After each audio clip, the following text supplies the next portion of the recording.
Good morning, good morning, good morning, people. How are you? My name is Pierre Huey, aka Mr. P. The P is for patience, perseverance, practical, pass your barber exams. All right, I am here to help you guys pass your Barber Theory exam, pass your barber practical exam. Today is Tuesday, one of my favorite days of the week, because I'm a movie fanatic, and they used to have the cheap movies on Tuesday. All right, today is Haircare Services Day. All right, I'm going to, well, if you don't know me by now, my name is Pierre Huey. I've been a barber for 29 years. I've been an instructor for 9 years, going on 10.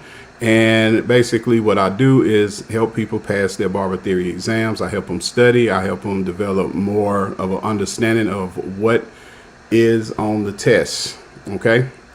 What we generally do here is public study. All right. If you want private study, if you want more pertinent information, more important information, you can find my paid class, which is called none other than Pass Barber Theory, and coming soon, Pass Barber Practical. They will be available. I have the links available, all that good stuff. You can find me anywhere on social media at Pierre Huey, Pierrehouey, on all social media platforms, just on the internet, period. Okay. Now, we do our domains corresponding to the days of the week. And I study according to the CIB. If you are new here, that means the Candidate Information Bulletin, my state of South Carolina. The CIB is what they tell you, what they're looking for on the test. It helps you focus more on what you need out of this book, which is Milady Standard Barbering, 6th edition. What's up, Brittany? Good morning. So, Milady Standard Edition, 6th edition. Actually, funny enough, today I am going on a Zoom call with the Milady Company to see what's going to be new in their new book. They're coming out with a new edition of the book in January. So, stay tuned for that stuff too. I will be doing a separate video talking about that, talking about my experience today. All right, so be on the lookout for that. All right. So, we have 4 domains on the CIB. And like I said, I corresponded to the days of the week. So Monday, you got scientific concepts. Tuesday, you got hair care services. Wednesday, facial hair and skincare services. And Thursday, we do implements, tools, and equipment. Today being Tuesday, we are going to talk about the second most troublesome that people have problems with. People miss the questions on, which is hair care services. And let me say this, by the way, hair care services accounts for 40% of your test content. It is the highest percentage. Okay, so if you have more of an understanding of this one, the more you do, the better your chances, because this is the highest percentage. So a lot of times I try to make sure to break it down as much as I can. Okay, and a lot of it comes with just understanding overall the points of contact, right? So we have 5 points of contact, A, B, C, D, and E for hair care services. So before we decide on our area of study, what we're going to do, we're going to go through the 5 points of contact. All right. Again, you know, in the CIB, you being very knowledgeable about the CIB, what's on the CIB and what they come to expect from the CIB, and then apply it to your learning, that puts you're at half the battle. You know where to go. You know what to study, because you got to understand. Good morning, E. Because you got to understand, this book right here is about 830 pages. What you're not going to do on this book is just start with page 1 and go all the way to 830 and just be like, okay, I finished 830 and now I'm ready. That's not how this works. You have to know how to study. Basically, you have to know, you have to have an overall understanding of the whole process. Well, what gives you a leg up on this whole process? The CIB. That's why I talk about it so much. So I typically spend, out of 15 to 20 minutes, I spend about 5 to 7 minutes, even 10 minutes, going over the CIB just to make sure you understand what to study after this. Like I said, you know, this is general public study. I don't make it very long because it's public study. And most times when people are studying, they only pay attention for about 15 minutes before their mind check out anyway. Okay, so that being said, if you or anybody you know can use help, you need help with more focused, more concentrated study, more high percentage questions, that's what the paid class is for. that's another story. We'll talk about that at the end of this video. Okay. All right. So let us talk about this CIB. Haircare services, 40%, 5 points of contact. A, client consultation, analysis, and documentation for haircare services. That is, 1, analyzing the conditions of the client's hair and scalp, assessment. 2, recognize conditions that would prohibit service, aka a contraindication. 3, determine services and or products. And 4, document and maintain client records. That is a consultation card, service history, medical history. Let me say something about item number 4 under part A. All right. I cannot say I've seen too many high percentage questions dealing with documentation and maintaining client records. All right.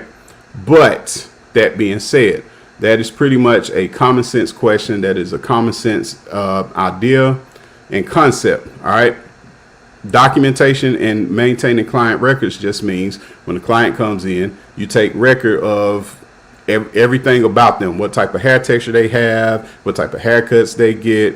Do they have any, like if you're doing chemical services and things like that, do they take any medication that might affect their hair and their texture and the density, things like that, when you're going to apply a chemical product?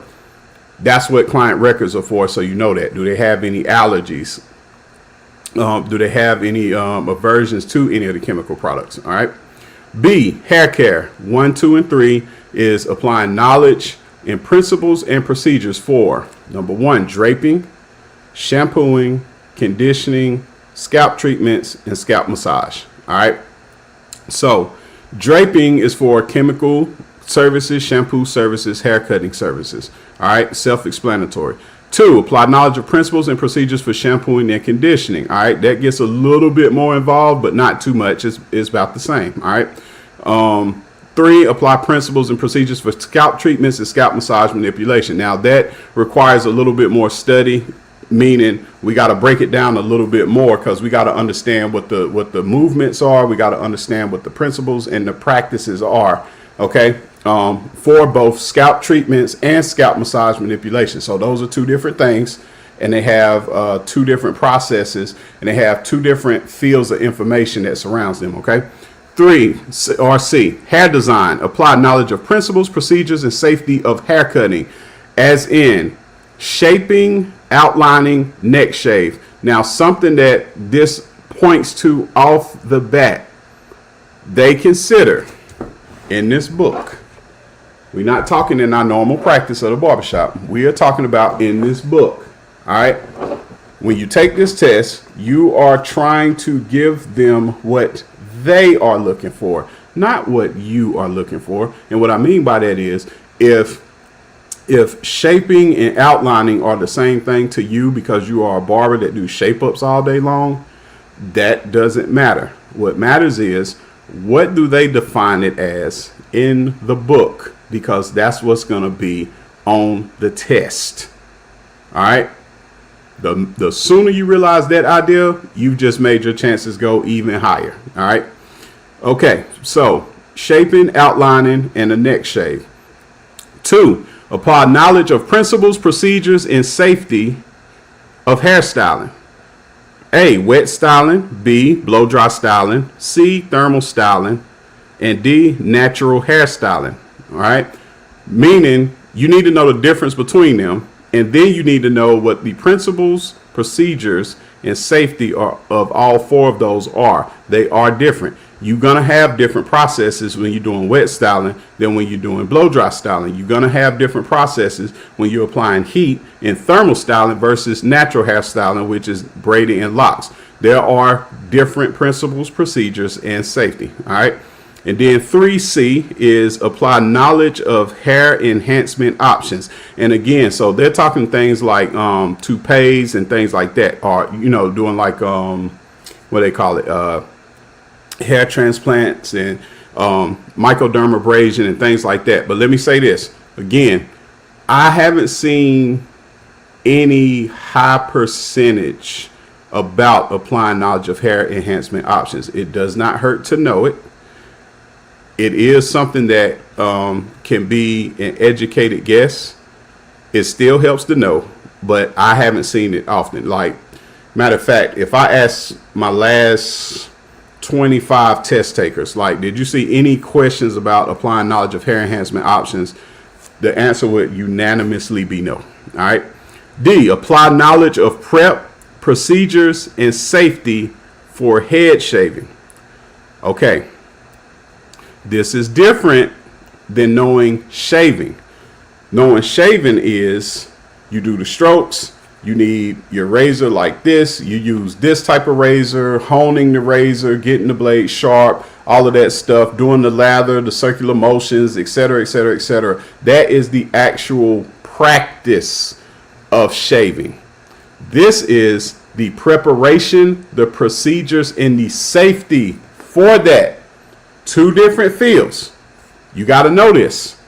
The reason you got to know this is if you miss this question and they're asking you about preparation, procedures, and safety for head shaving, and you miss it, it is going to be under hair care services. It's not going to be under it's not going to be under facial hair and skin care services.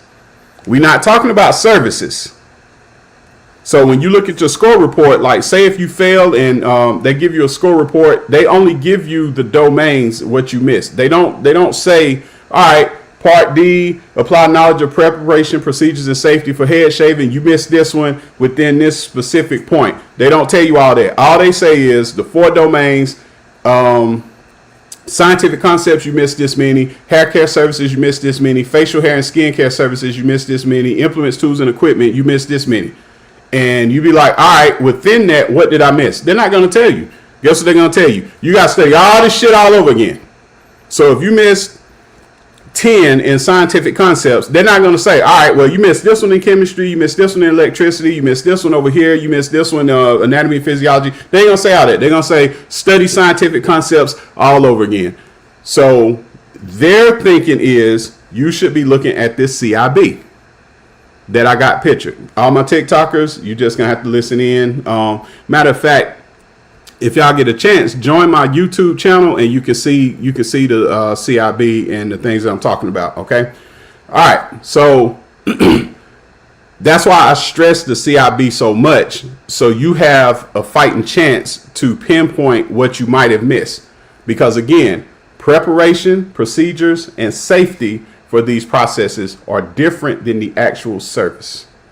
So one of them may be in a different domain and you're thinking the one that you need to study is in this domain, and then you get confused. So now you're studying the same stuff. I want you to have a clear understanding of everything that you're studying, and that's what the CIB provides. Okay. Good morning. Good morning. Joanne, how you doing this morning? Miss AJ, how y'all doing? All right. Part E. Apply knowledge of principles, procedures, and safety for chemical services. Understanding preliminary tests. The predisposition and the strand test. We talked about this last week. Okay, how easy it is. 2, hair coloring, including facial hair. All right. So typically people might think, all right, well, what does that mean for facial hair? We turning somebody's beard red? No, usually for something like a black or a rinse or something like that, like Beijing. Okay. 3, hair lightening. 4, foiling. 5, chemical hair relaxing, restructuring, and curl reduction, as in hydroxide, thiokeratin. And 6, chemical waving and texturizing, as in alkaline acid and non-thio. All right, which is different from thio-based, which are more concentrated for relaxers. All right, so those are the 5 points of contact, and we are just going to find where we are for this week. And we did part A last week. So we did client consultation, analysis, documentation for haircare services. We did all of that last week. All right. So today we are going to do B, hair care. All right. Apply knowledge of draping, apply knowledge of principles of procedures for shampooing and conditioning, apply knowledge of principles and procedures for scalp treatments and scalp massage manipulation. All right. So Keish, what's up? How you doing? Good morning. All right. So, and thank you guys for liking the live on my TikTok. Thank you. All right. Okay. Where are we? So let me say this real quick. Part B, all of these are easy. Draping, shampooing, conditioning, principles, procedures for scalp treatments and scalp massage manipulation, right? Most of this is easy. The only thing that may give you pause is scalp massage manipulation and procedures for scalp treatment, right? Here's the thing. All the other two, they're easy. Here's the problem with you have easy concepts. That tend to be the ones that people skip over and they miss the question because they don't read the whole question when they take the test. It's just like, oh, I know the answer to this. It's A, right? And they may say, okay, well, when draping a client for a chemical process, what things do you need to do, right? And they may phrase it in a way that they say all of the following are procedures for draping except what? But you didn't read the whole question. All you said was, oh, yeah, that's the right answer, because you didn't read the question. We call those a gimme question. All right. You cannot miss gimme questions because you did not read the whole question. All right. And you tend to do that because of the ease of some of these principles. All right. So what we are going to do, instead of going through the table of contents, we are going to go through the index. And I'm going to look up draping, and we're going to start there. And I'm going to take my time today because I feel good, and I had my coffee. I know we already went over our 15 minutes, but that was for the CIB study. All right. This is, like I said, this is a very important section. Anybody that's watching, if you done checked out, then just come back and watch this video. Come back and watch the rest after 15 minutes or something like that. All right. But if it's anybody that is still checked in, as far as you can still pay attention, type in the comments, keep going, and I'll keep going. Draping. All right, let's define it. Okay. Draping, the term used to describe the covering of the client's clothing with a cape for their protection. For their protection. Here's how they'll ask this question. They'll say, what is the point of draping? And one of the answers will say, for the barber's protection. A, for the barber's protection. B, for the client's protection. C, for both A and B, or D, none of the above. That's how they'll ask that question. And you're like, all right, I got to get, if it's a gimme question, you can easily get it wrong because you might say, oh, yeah, A is for the barber's protection. It's not for the barber's protection. It is for the client's protection. OK. And why is it for the client's protection? Because of the collar of the cape. You don't want skin to skin contact. But that's we'll get into neck strips and towels and all that stuff, too. All right. So page 277 to 279 and 286 to 289. So we're going to start at 277. We're going to see what they're talking about. All right. OK. Before any barbering service can begin, the client needs to be appropriately draped for the service. Draping is the term used to describe the covering of the client's skin and clothing with a cape and a barrier at the neckband for their protection. Okay. Proper draping for the service being performed is required to maintain compliance with state barber laws and infection control standards in the barbershop. Depending on the procedure to be performed, you will drape a client for either a wet service or a dry service. Wet services such as shampooing and chemical applications require protection from liquids. Dry services such as haircuts or beard trims do not require this type of protection, so it is important to use the appropriate drape for the service. Two main types of drapes used are shampoo capes or wet capes and haircutting capes, also known as a chair cloth. Okay. Shampoo capes, waterproof drapes made of vinyl that are used to protect the client's skin and clothing from water, liquids, and chemical processes. Haircutting capes made of nylon or other synthetic materials. These draping fabrics are usually more comfortable for the client because they do not hold in as much body heat as vinyl capes. From the barber standpoint, these fabrics are also more effective for shedding wet and dry hair. That is a high percentage test question. I have seen it. All my students that took the test and passed, I asked them about that question. They have seen it. Matter of fact, let me highlight that one. Let me finish the thought and then I'm highlight that one. Okay. From the barber standpoint, these fabrics are also more effective for shedding wet and dry hair. Wet hair has a tendency to stick to vinyl capes, making it more difficult to shake loose hairs off the drape. Okay. All right. Let me highlight that.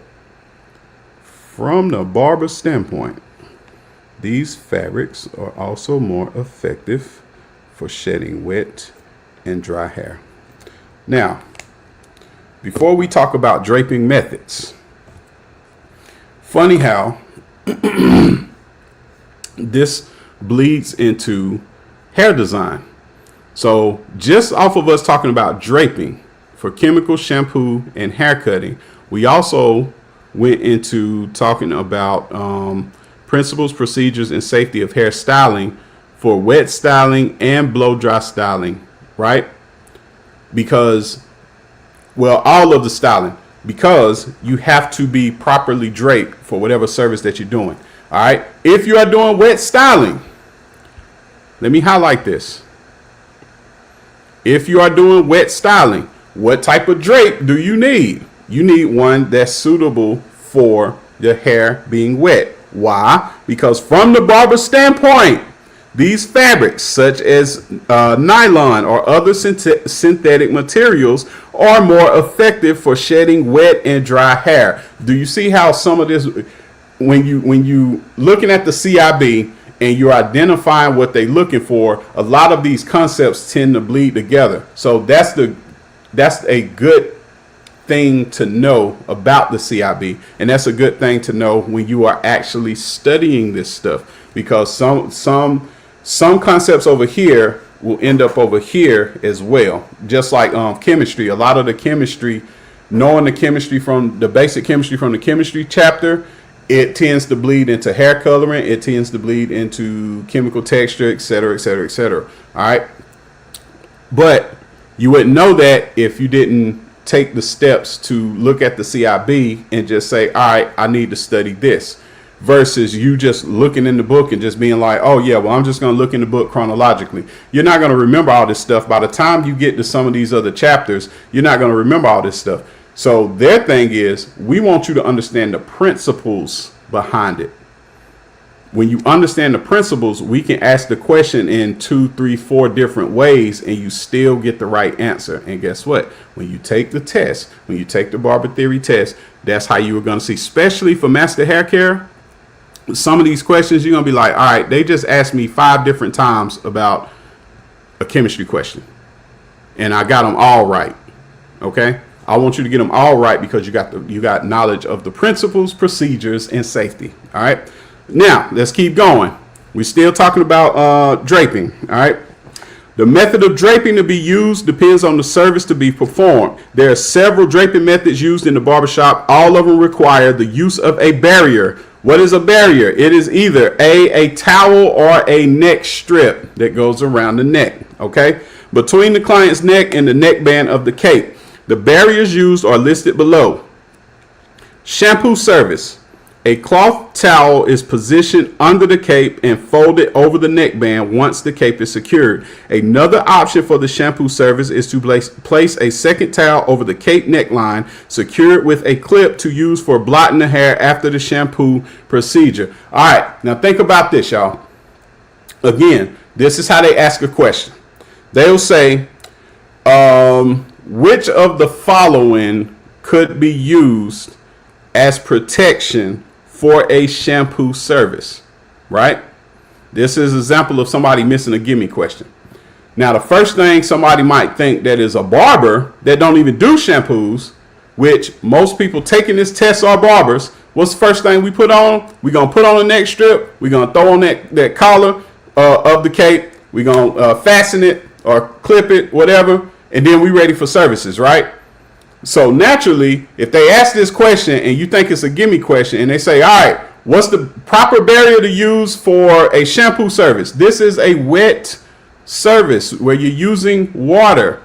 Neck strip do not make sense for this. But you're going over the question so damn fast that the first thing you're thinking is, all right, barrier, cape, neck strip. You answer neck strip, you feel good about it, you go to the next one, you say that was easy. And you got it wrong. You got it wrong because you didn't read the whole question. That's how you miss these gimmies. And then to add insult to injury, let's say you fail and you fail by 2 to 4 points. That's 1 to 2 questions. And I promise you at least 2 of those questions were gimme questions that you could have got. All right. So read the whole question and be aware of the principle that they're using. Okay. T-Time, what's up, baby? Good morning. Good morning. Good morning. How you doing? All right. Chemical service. A chemical service always requires a cloth towel under the cape and folded over the neckband once the cape is secured, followed by a cloth towel over the cape neckline and secured with a clip to provide protection from solution or chemical drips. All right. So,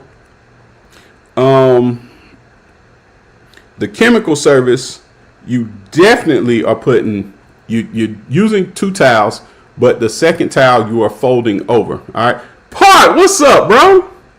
Long time no see, bro. Good to see you, man. Good morning. All right, so the chemical service, 2 towels, you fold one over because you're protecting from the chemicals, okay? Next, haircut service. For a haircut service, draping includes the use of a neck strip under and then fold it over the neckband of the cape, all right? Pretty self-explanatory. Mustache or beard trim service. This service requires either a neck strip or a cloth towel placed under and then folded over the neckband of the cape. Some barbers prefer to use a terry cloth towel for beard trims because the cloth fibers are more effective in trapping hair clippings than a neck strip. Yeah, something to think about with that is the client's safety and protection. One of the things that people don't really talk about when it comes to safety and protection is the hair getting underneath that, right? So if you got a neck strip, depending on how you tie the neck strip, and the thing about folding the neck strip is sometimes the hair, you cutting all of this, and all that loose hair that you're cutting tends to be able to get into the neck strip depending on how you tie it and how you fold it, and it will make the client uncomfortable. It'll make them do this and start scratching and make them itchy, things like that. That's considered safety, okay? So just be aware of that when you are draping for that type of service. Thank you for liking the live, Miss T Time. Look, if y'all ain't following some of my wonderful people, definitely go follow Miss T Time. Definitely go follow Parker Weidman. That's my guy right there. That is my guy. Whenever you get a chance, Parker, man, come see me at the shop sometime, man. Come holler at me. Brown Honey M, go follow, please, or known as Miss AJ. Go follow all my folks, okay? All right. Shave service. The shave service requires a special draping method to ensure that a barrier between the client's skin and the drape remain in place during the procedure. All right. Okay, so you got draping for shampoo, chemical, haircut, mustache, beard trim service, shave service. Typically, the shave service, if I'm doing a shave like all of this, facial shave, things like that. Hey, what's up? Eyes, what's up? Oh, yeah, y'all showing me some love today. All my folks up in here. If you are not following Eyes, go follow her right now, please. Although several draping methods are presented, your instructor's methods would be correct as well, as long as there's a barrier between the client's neck and the neckband of the cape. Well, here's the thing. When we prep for the practical, I do have different ways of, I tend to do different ways of draping because they changed the guidelines for the practical in South Carolina. So it used to be you take a model with you. A model is another human that comes with you that you perform these services on. They haven't did that since COVID. So since COVID, they've had mannequins. I do not like doing neck strips on a mannequin because they'll fall off. All right. I like doing towels on mannequins. for all the services. Now, as far as the book, though, as far as the Barber Theory, we are going to go with whatever they're talking about in the book, because that is the answer that they are going to have. Comes from the book. It don't come from me. It comes from the book. I'm just here to teach it. Thank you. Thank you, guys. Thank you, guys. Look, man, I really, really, really hope they do not ban TikTok, because I love their interface for the live because of this reason right here. You know, you get to see who's showing you some love and who don't. OK, all the other social media platforms, it'll show people are watching and people are on, but the level of interaction is not the same. I mean, TikTok, I think they got the best live interface. OK, that's it. That's right. That's right.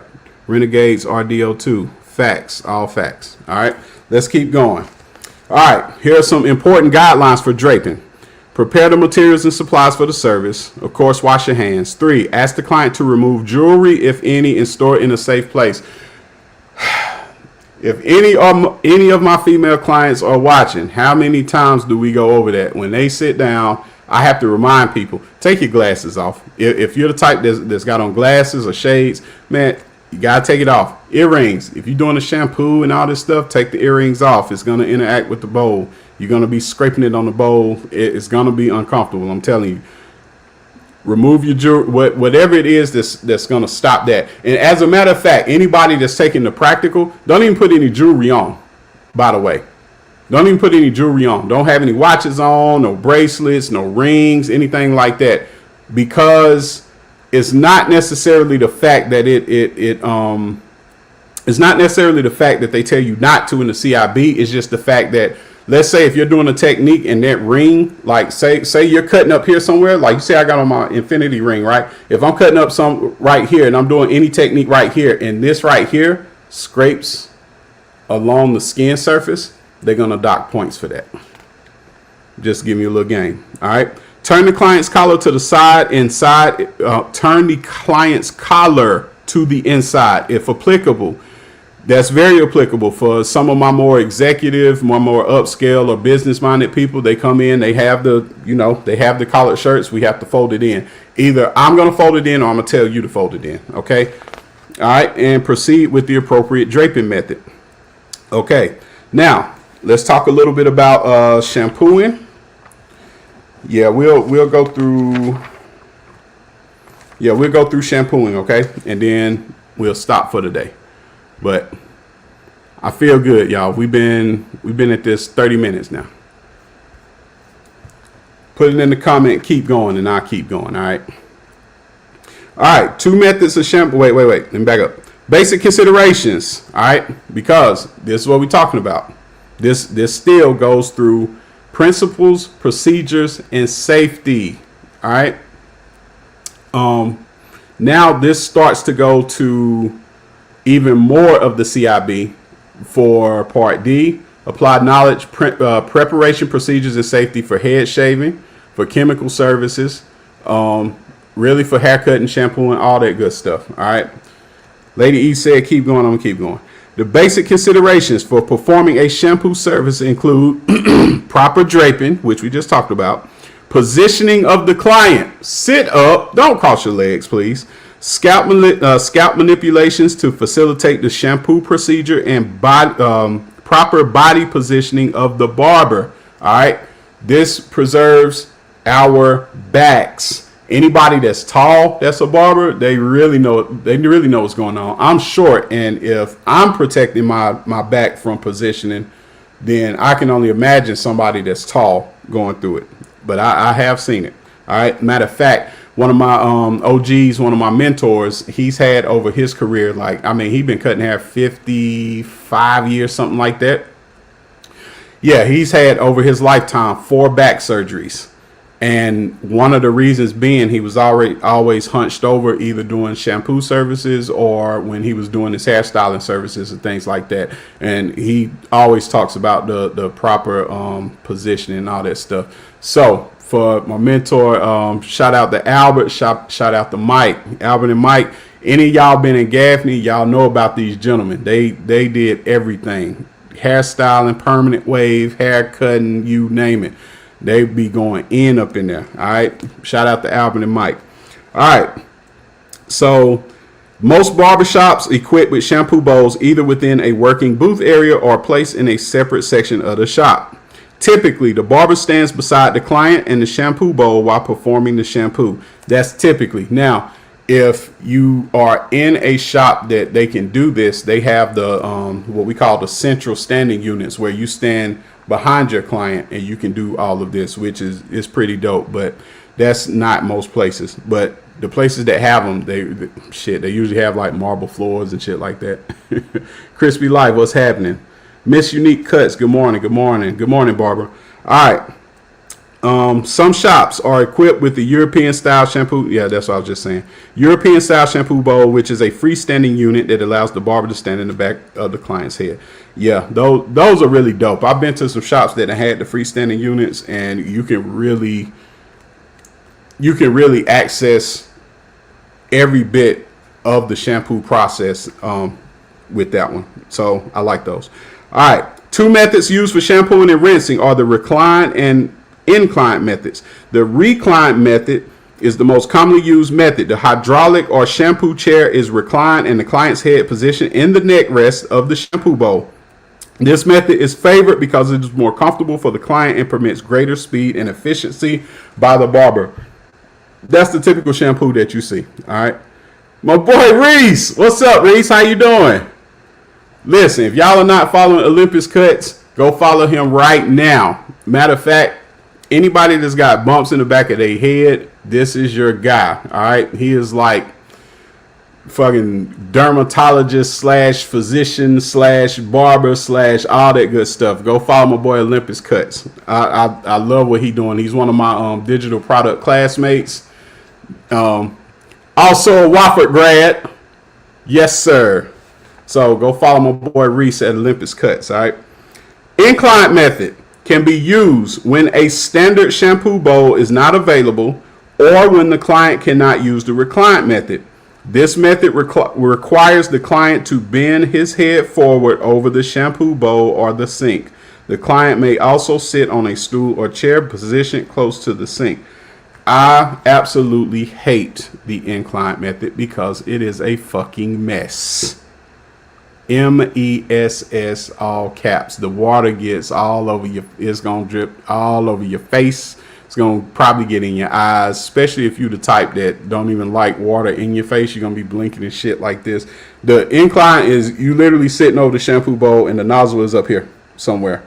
All that water just coming all over your face and all that stuff. But we tend to use the incline method when somebody's getting black dye and they don't want to go home and wash it off. They want to do it at the shop. I usually send my clients, I'm like, look, I'll do this if you're going straight home and then you wash it off. I don't want you walking around town and going grocery shopping and all this stuff. I want you on your way home so you can wash you wash all this shit out. But go home and wash it off, especially when you have the clients that's always like, oh yeah, well, you know, as soon as I leave here, I'm going to take a bath anyway. I'm going to do this. I'm going to wash off. I'm going to wash. Okay, cool. That's perfect. Because when you try to do this with the incline method over the shampoo bowl, it's a mess. That water is going everywhere. I'm telling you, it is nothing you can do about it. You can sit there, you can drape, you can position yourself over the shampoo bowl all you want. When it's all said and done, somehow or another, that water just gets everywhere. All right. Okay. Quick word, shampooing clients with special needs. If a client is disabled or wheelchair bound, ask the client how he would like to be shampooed. Some wheelchairs can be positioned comfortably at the shampoo bowl, while others may require the client to use the incline method. I have done both. Okay. Always make the client's comfort and safety a priority. All right. I don't know if they got it in here, but let me also say this too. So they have such a thing called a dry shampoo. Now, a dry shampoo is not as good as a regular shampoo, but it's something that'll do the trick. So basically it's activated by you take the dry shampoo and it's like a foam, right? But it's activated by you spritzing the water and all this stuff. You do the same thing that you normally would. It's just the client can sit up and you can perform the shampoo service that way. And it's still cleaning the client's hair and things like that. All right. Okay. Barber's physical presentation. To prevent muscle aches, back strain, and fatigue, it is important that you maintain good posture at the shampoo bowl. Stand as close as possible to the back of the client's head. Flex the knees slightly and position your body directly over your feet to maintain good balance. Try to keep your chin parallel to the floor to avoid neck strain. Your head should be raised with the chest up, abdomen flat, and shoulders relaxed. And do not bend or twist sideways from the waist or lean too far forward.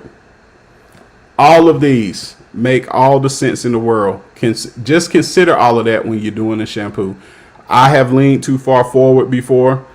I have twisted sideways from the waist. And guess what happens? It don't hit you at first. It hits you later on when you try to damn go to bed and you wondering why I keep tossing and turning this way and it's painful for me to sleep. If you have not been doing a ton of shampoos to know that, you're going to find out real fast. So just heed all of that stuff. Okay. Now that again, in our CIB, that ties into principles, procedures, and safety for a lot of these. Okay. So just consider that. All right. J-Day, what's happening? Look, y'all are not following Cozy Barber. Go follow at Cozy Barber right now. _ Cozy Barber. All right. He's been doing a lot of good reviews on YouTube, especially with clippers. Yes, sir. All right. Okay. Performing a superior shampoo service. An excellent shampoo service requires you to give individual attention to each client's needs. The effectiveness of the shampoo service will depend on the manner in which you apply and rinse the shampoo, the quality of the scalp massage, the temperature of the water used, and the use of the shampoo best suited to the condition of the client's scalp and hair. All right. If you are not doing an analysis, you will not know that. All right. You definitely need to have different shampoos for different clients, textures, and their needs. Okay. All right. Some of the more common reasons that a client may find fault with the shampoo service includes the following: improper shampoo selection, insufficient scalp massage, extreme water temperatures, either too hot or too cold. I will say this though. Now, my women, it is what it is. Y'all like that damn water as hot as it can fucking go. If that damn thing go up to 115, damn it, y'all want 120. But I digress. I love y'all. But yeah, that should be hot as hell. All right.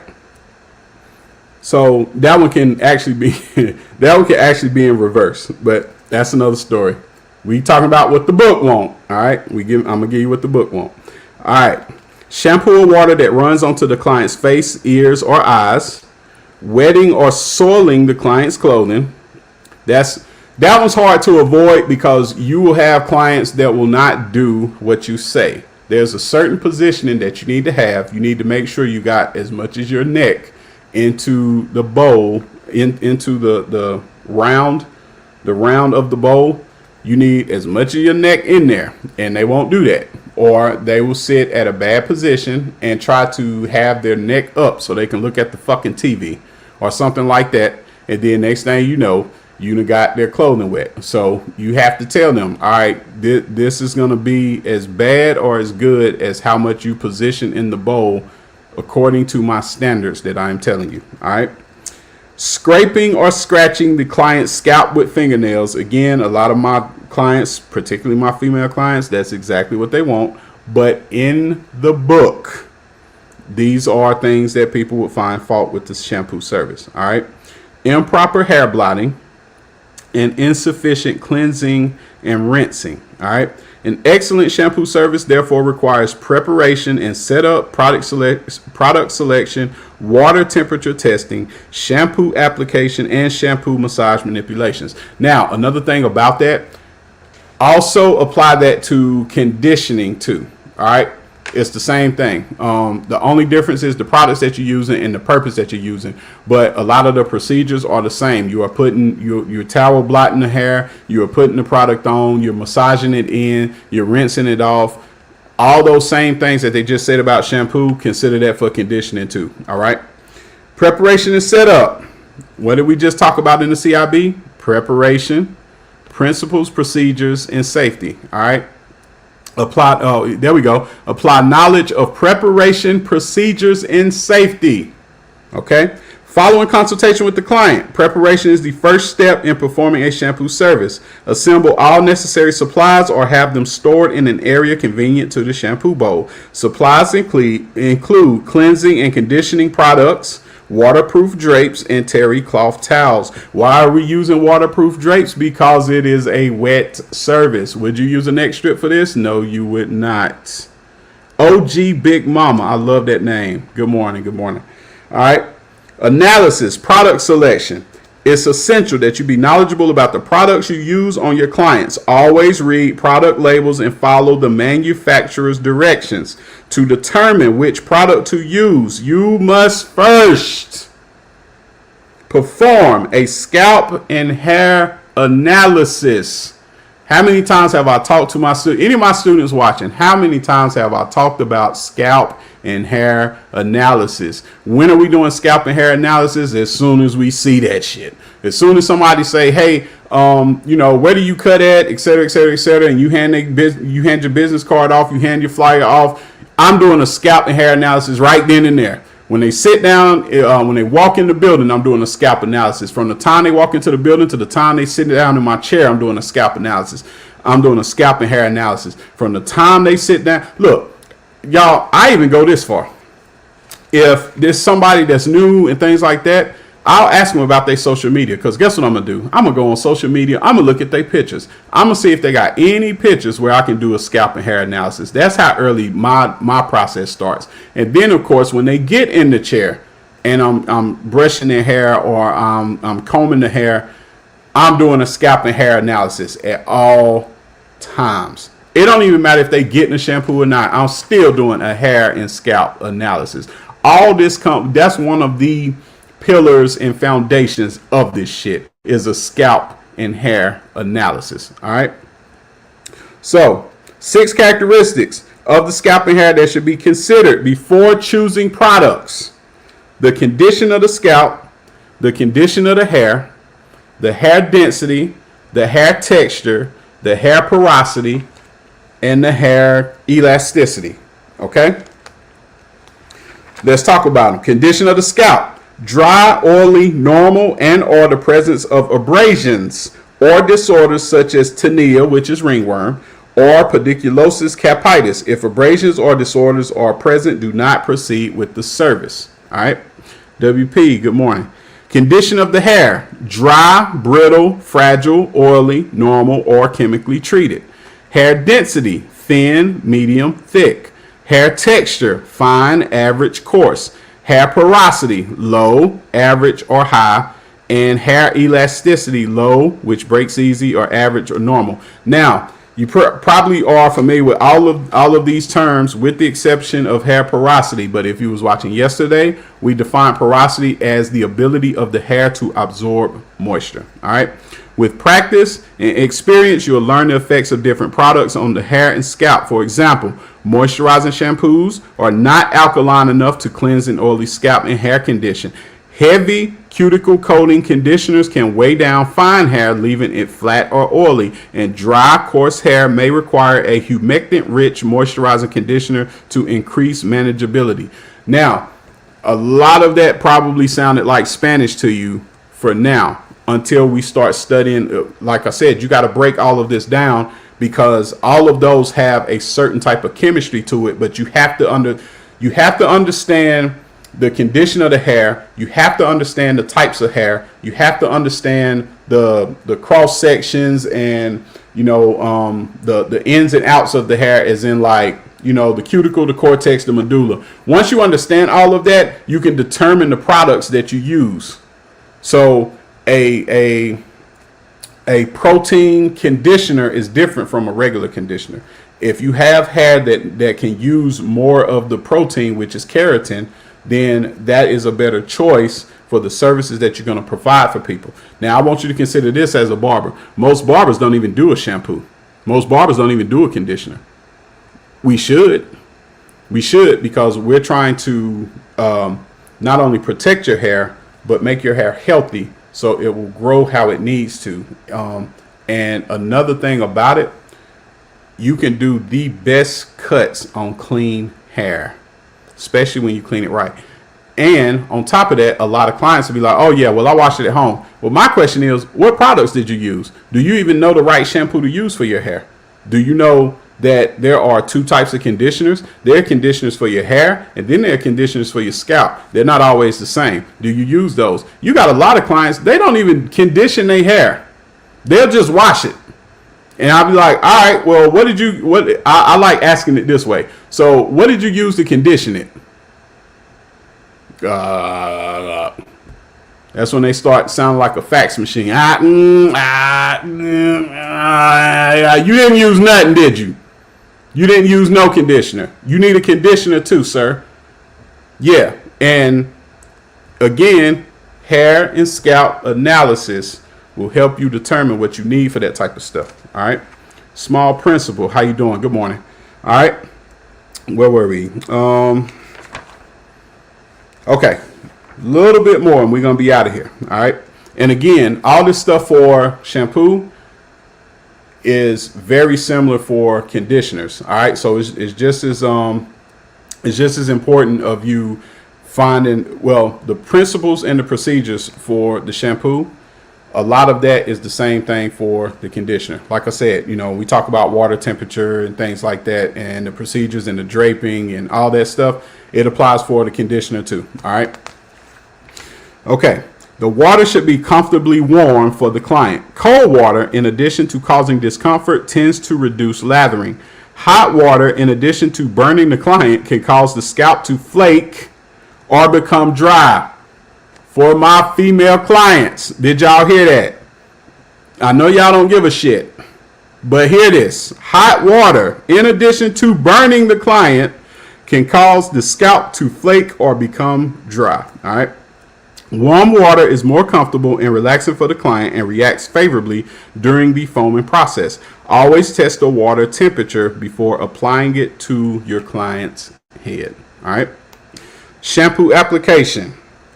Applying the shampoo product is not difficult, but some basic guidelines can help you perform this step more efficiently and effectively, such as dampen the client's hair thoroughly or saturate the client's hair with water. Dispense shampoo product onto your hand and distribute it over both palms to facilitate spreading it throughout the client's hair. Now, most people, when they're doing shampoo, do not do this shit this way. Well, most barbers, I say. A bunch of stylists, they probably do it properly and all this good stuff because, they're trying to say their stylists do a very good job of rationing out their product, and they know exactly how much they need for a particular service. They know how much they can put in the palm of their hand that's going to get the lathering that they need for the product that they do, and because they pay a lot of money for these products. Okay, but your typical barber who don't do a lot of shampoos, they just throw this shit on there. No sir, that's not how this goes. Okay. All right, so spread sections of the hair apart with the thumbs and fingers to distribute the shampoo onto the scalp and hair. So this is somebody that's got like long layered hair, things like that. All right. Gradually add warm water to work up a rich and creamy lather, and avoid getting shampoo lather on the client's face. That should be pretty easy to not do. All right. But that counts under safety. All right. That's one of those things. Okay. Occasionally, you may be called upon to visit a client who is bedridden or in a condition where a wet shampoo service may not be feasible. In such a case, liquid, dry, or powder shampoo applications can be used to freshen the client's hair and scalp. Most state boards require out-of-shop services of this nature to be recorded in the appointment book with the name, times, and destination clearly documented. I haven't seen too much of that in my state. Hey, Tamisha, good morning. We've been at it for almost an hour. Y'all see what happens when I get my coffee? Hey, sis, if y'all are not following Tamisha Lachelle, please go follow my sister from another mother, okay? And Lady E. So both of those wonderful ladies are braiders at my shop, so they know exactly what I'm talking about with all these shampoo methods and rituals and procedures and preparation and safety and all that good stuff. All right, so I had my coffee. We did our study on my favorite day of the week. If you or anybody that you know can benefit, hold on, wait. Let me do this right. Because I've been practicing this shit. Hold on. There we go. So you can see my whole handsome face. You tell me about scalping outside. Yes, sir. All the time. All right. You or anybody that you know can use my services. It can be somebody that's just started their barber journey, somebody that's currently in barber school and you know they don't study, somebody that is about to take their test and is gearing up for it, or somebody that is taking the test and failed and they just want to get all of that stuff back together. Like they want to get more of a system and more of a plan together to ensure their success. I am your guy. Okay. This is what I do all the time. People are always asking, hey P, what you doing? I'm usually reading this. Hey P, can you cut my hair Tuesday at 10 o'clock? No, I cannot. Why not? Because I'm reading this and I'm teaching this. This is what I want to do. Teach people this. Get them in a position they can pass that damn test. Because I know half of y'all ain't studying. Okay. Let me settle back down. Let me simmer back down. All right. But I am your guy for that. All right. If you need help, I have a paid class. It is called none other than what? Past Barber Theory. Guess what we do? We talk about the more important information. We talk about the more high percentage information. These are things that over 9 going on 10 years, we have talked about the test over and over and over. What have you seen on there? What have you not seen on here? There are certain things that exhibit a pattern of being on the test over and over and over. Well, we try to take that information and we try to mine it and craft it and sculpt it. Okay. And when I do, it's like, all right, this is high percentage. There's a 75% chance or higher that you're going to see this on the test. All right. I have quizzes on there. I have high percentage questions on there, high percentage concepts on there. We talk about the CIB in depth, kind of like how we did at the beginning of this class today. But we really go in depth and we identify the high percentage stuff even within the CIB. We also talk about, test things that you can do to get over your test anxiety. Things that keep you in as comfortable and confident of a manner to be able to take this test. All right. We talk about all of that shit. And then on top of that, I have previous interviews with test takers. I have previous study sessions with some of my students. So you get to see some of my students from All Even Barber School that, it gets, we turn into some clowns, but we studying. It's the same thing. It's a mix of education and entertainment. All right. But yeah, it is a paid class. It is pre-recorded. And like I said, Black Friday, I will be breaking it down into the domains as well. All of that stuff will be available for purchase at a very, very discounted, very reasonable price. But yeah, so if you need more pertinent instruction, you can get it. You just gotta fucking pay for it. That's all. But yeah, you can find me anywhere at Pierre Huey, PIERREHOUEY, all social media platforms, all that good stuff. Leave me a DM, leave me a comment. Any of my students that have been through the program already, leave me a testimonial, please. I would greatly appreciate it. With that being said, I'm your instructor, Pierre Huey, aka Mr. P. The P is for patience. You guys enjoy the rest of your Tuesday. I know I will. Peace.